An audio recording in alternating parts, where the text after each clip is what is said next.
Hey, it's Rick Kettner here, and in this episode, we're going to go through 10 of the very best books for entrepreneurs. Now, it should go without saying, but none of these books are required for you to become an entrepreneur. You can go and start a business. You can achieve great things, all without ever reading a single one of the books on this list. But if you take that route, you will almost certainly end up spending a lot of time, energy, and money rediscovering things that other entrepreneurs have already solved for you. And in some cases, you might never discover a key insight that could literally save you months or even years of frustration. So think of these books like shortcuts. Each one of them covers a unique perspective that can not only save you time and energy and money, but they can also help you have a greater impact as an entrepreneur. So with that in mind, let's dive into the first book on the list, which is The Lean Startup by Eric Ries. This is a book that I recommend every entrepreneur reads at least once. It really stresses the value of understanding the assumptions that you're making in your startup, getting clear on the areas of uncertainty, and then focusing on figuring out how you can address that uncertainty really quickly and inexpensively. So the book popularized the idea of the minimum viable product, also referred to as MVP. This is a very popular idea in the startup world, often very misunderstood, but the basic premise is you want to start with a very simple version of your product to assess some of these areas of uncertainty, to get clear on whether or not you're moving in the right direction. And then from there, you can continue to iterate and improve the product as you learn more about what exactly customers value. So a really important book. And as with so many of the books on this list, I do have a follow-up episode where I break down my favorite 3 insights from this book. So if you're interested in learning more about that and some of the other books in the list, definitely check the episode description box for a link to those follow-up episodes. Next on the list is Traction by Gabriel, Weinberg, and Justin Mares. The number one reason why new startups fail is because they aren't able to attract enough customers. So this book really recommends that right from the beginning, you split your time 50-50 between everything involved in building out the product or the business or the brand, and on the other hand, figuring out how to connect with potential customers, gathering as much feedback as possible, and developing marketing channels so that by the time your product is ready to go, you have the other side of the equation ready as well. That way you don't fall into the trap of launching a product only to discover nobody's particularly interested in it, or that you're not able to reach them in a cost-effective way. So the book covers 19 different traction channels or marketing channels that you can use to attract customers, and it's got some powerful frameworks and ideas for how to select and execute on the best marketing opportunities for your business. And as with the previous book, I do have a follow-up episode where I go into more detail on my top 3 favorite takeaways from this book. Next on the list is Sprint by Knapp. This book covers Google Ventures' unique 5-day process for answering critical questions really early in the startup process. So it's all about rapid prototyping and testing ideas with customers. Now, in many ways, it builds on some of the ideas from The Lean Startup, where that book really focuses on why you want to build something like an MVP and even how to go about that in certain ways. This book takes that to the next level with a whole bunch of strategies, frameworks, tactics, how to solve these problems, how to come up with creative solutions, how to work with your team to brainstorm ideas for your prototype, how to solve a big problem, how to break out of a rut, how to make quick progress, all kinds of topics like this when it comes to actually executing on that strategy for a wide variety of products and services out there. So if you're looking for examples and tactics for pulling off something like an MVP or even just a prototype to answer early questions, then this is almost certainly the book for you. Next on the list is The Mom Test by Rob Fitzpatrick. One of the fastest ways to improve your idea is by talking with early potential customers. Even before you build the product or a prototype or anything like that, you want to gather important feedback to make sure that you're headed in the right direction. Now, the issue that often crops up when most people go to talk with customers is that they end up selling the idea. And really what they're looking for is validation. They want to make sure they're moving in the right direction. They're not really gathering feedback. They simply want to see that nod from a potential customer that, yep, you're moving in the right direction. And unfortunately, the way these conversations usually take shape, you really set up the other side to only be able to offer some kind of mild or blind encouragement, just because they're simply trying to be socially polite. So the idea behind this book is about how to really conduct these conversations to make sure you're not just getting blind encouragement, but you're getting useful, concrete, practical information that you can use to improve your idea and to not only make sure that you're moving in the right direction, but that it's more likely that you'll eventually land on a winning product that creates more value for your potential customers. Next on the list is Start at the End by Matt Wallaert.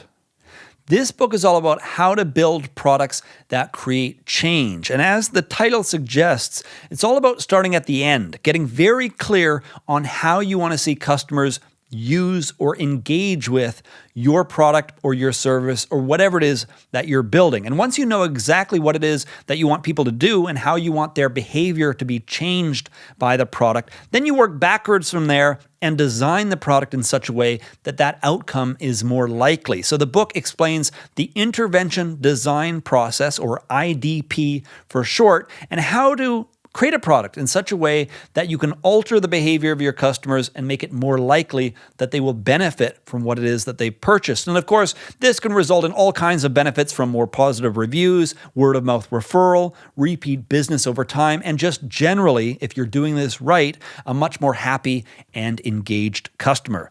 Next on the list is Building a Storybrand by Donald Miller. There's a big difference between creating something that customers want or need and being able to effectively communicate that with them, where they get it and they understand what it is, who it's for, and how it can benefit them. So this book is all about how to clarify your message so customers will listen. So they'll get it, they'll understand what it is that you're offering and how it can help them. Because the worst thing that you can achieve in marketing is have customers say no only because they don't get it. It's okay if they say yes, and it's okay if they make an informed no. It might just not be for them. But you don't want people to say no simply because they don't even really understand the value proposition. So this book is all about making sure that you're able to clarify what it is that you're offering, and that can be digested in an easy way where they get it, they understand it, and even if it's not for them, maybe they can recommend it to a friend or a family member, because at very least they understand exactly what it is that you're offering. So it can help not only with clarity, but it can also help with word-of-mouth referral and making sure that you get your message out there so people can understand what you're offering and make a clear and informed decision. Next on the list is The 22 Immutable Laws of Marketing by Ries and Jack Trout. This is one of my all-time favorite books. It's about the power of positioning. So it explains how certain businesses are able to create an association between a product category and their specific brand. So for example, if I mention a category like fast food, most people immediately associate that category with McDonald's. And if I mention coffee shops, most people think of Starbucks. If I mention ride sharing, it might be Uber. There are many, many examples of this. And the idea here is you want to own this connection. You want it so that when people think of your product category, one that's directly related to your product or your brand, you want them to have that association where they instantly think of you. Because if you can achieve this, you effectively live rent-free in the minds of customers. Every time they think of the category, they think of you. That's the best thing you could possibly hope for in a category. And so this explains a few different strategies on how you can achieve this status, and if there's already a rival business or a competitor that has that status, a few different ways that you can approach circumventing that control and actually, ultimately, in a roundabout way, achieving that status in your own unique way. So if you're interested in learning more, definitely pick up a copy of this book. It's a relatively short read. And again, as with some of the other books, I do have a follow-up episode where I dive into 3 of my favorite insights, which explain a little bit more of what I was just talking about, in case your curiosity is piqued and you want to learn more. Next on the list is Contagious by Jonah Berger. One of the most important factors in business success is word of mouth referral. If you can make it ever so slightly more likely that your average prospect or customer will recommend your products or your services to other people, this can have a profound impact on the long-term prospects for your business, because instead of having to chase down every future sale using paid advertising or other tactics like that, you can have customers flocking to your business because they've been recommended by other people that are already enjoying your products and your services. So this book is all about these 6 principles of contagiousness. 6 different things that you can incorporate into your products or services to make it more likely that they will spread through word of mouth referral. And the book has many examples of how you can incorporate one or more of these ideas into your products, and it shows how other companies have done the same in order to make their products more likely to spread. So an absolute must read if you want to take advantage of word of mouth referral. Next on the list is Hooked by Nir Eyal. Another really important factor when it comes to long-term success is driving repeat usage and engagement, having customers come back to your product or your service on a consistent basis. Now, the way that a lot of companies approach this, especially when it comes to subscription services or consumable products where they need to come back and buy more of some aspect of the product over time, is they engage in expensive marketing campaigns, paid promotions, maybe community building or running contests, things like this to keep bringing customers back to the product. But depending on exactly what it is that you sell, this might not be cost effective, or you may just be looking for a way to save a lot of time, energy, and money by doing things differently. And so this book explains how to create habit-forming products, how to build products in such a way that customers will come back over and over again, completely unprompted. You don't have to run marketing campaigns or contests or anything like that.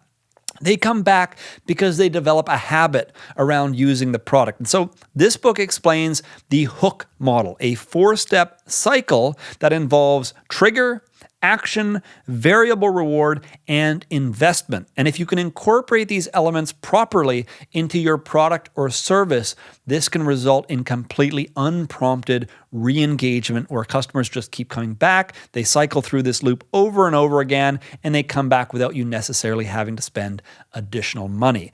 Last on the list is Crossing the Chasm by Geoffrey A. Moore.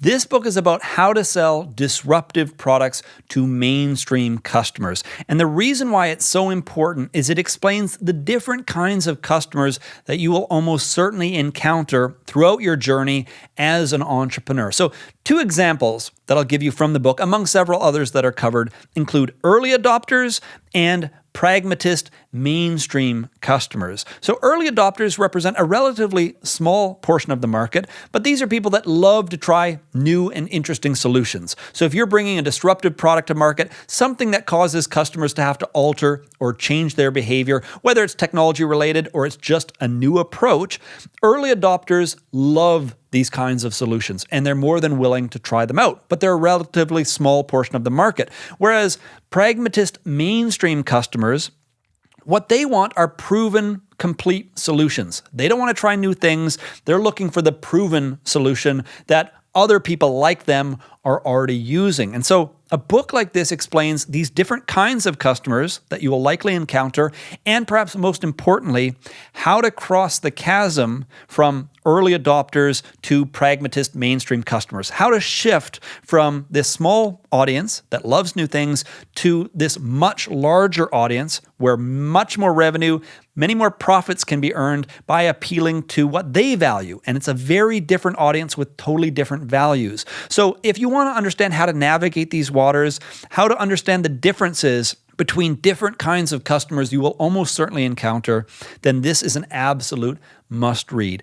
Anyway, those are 10 of the very best books for entrepreneurs. Of course, you don't have to go through all 10 books immediately, but what I would recommend is that you choose 1 or 2 books that you feel would have the greatest impact for you today and just get started. If you eventually want to go through all 10 books, what I would recommend is that you create a simple daily reading habit. Spend 5 minutes every single morning making a little bit of progress. Never increase the minimum above 5 minutes, but on a day-by-day basis, if you feel like reading for longer, if you're in the middle of a very interesting section in a book, feel free to read as long as you like, but just maintain the 5-minute minimum. This way you can develop a very consistent daily morning routine that involves making some progress, and you'll be surprised at just how quickly you can go through 10 great books like these.